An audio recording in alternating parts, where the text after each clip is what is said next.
Pemirsa, sementara itu Fakultas Hukum Universitas Mahasaraswati Denpasar melaksanakan yudisium ke-57 di Aula kampus setempat. Yudisium diikuti total 191 calon wisudawan, dibagi dalam 2 sesi dengan menerapkan protokol kesehatan yang ketat.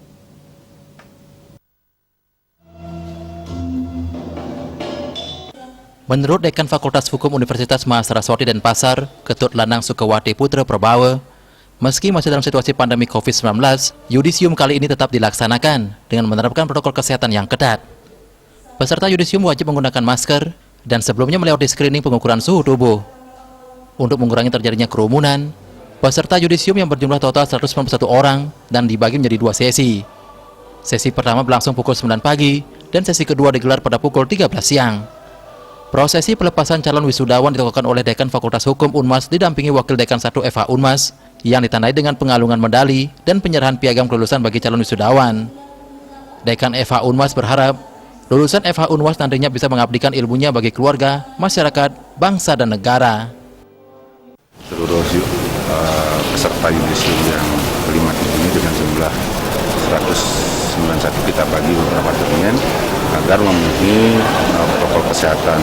Yang pertama, anak-anak semua dan peserta maupun dosen maupun panitia tetap melakukan protokol kesehatan dengan menggunakan masker, juga beberapa perlengkapan yang lain. Dalam posisi akademik, yudisium ini menjadi hal yang penting, yaitu merupakan kelulusan dari anak-anak yang sudah menempuh waktu studi selama 4 tahun lebih, sehingga harus dipisahkan untuk kelulusan ini. Nah, bentuk pengesahan dari kelulusan itulah yudisium.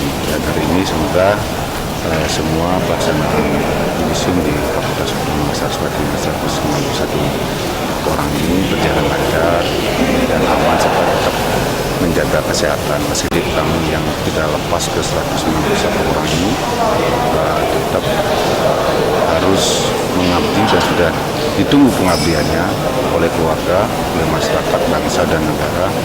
Dan tentunya tidak bosan-bosan untuk tetap belajar, karena pengetahuan itu tidak hanya ada di dosen maupun di kampus, tapi juga ada pengetahuan dari lapangan di masyarakat, perjalanan hidup, dan ujian-ujian.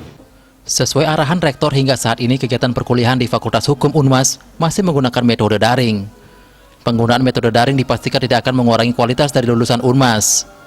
Dalam kesempatan tersebut diumumkan 4 calon wisudawan berprestasi yang meraih predikat terbaik. Posisi pertama ditempati Made Endra Adelina SH yang disusul oleh Idewo Ayu Nyoman Utari Sastrani SH.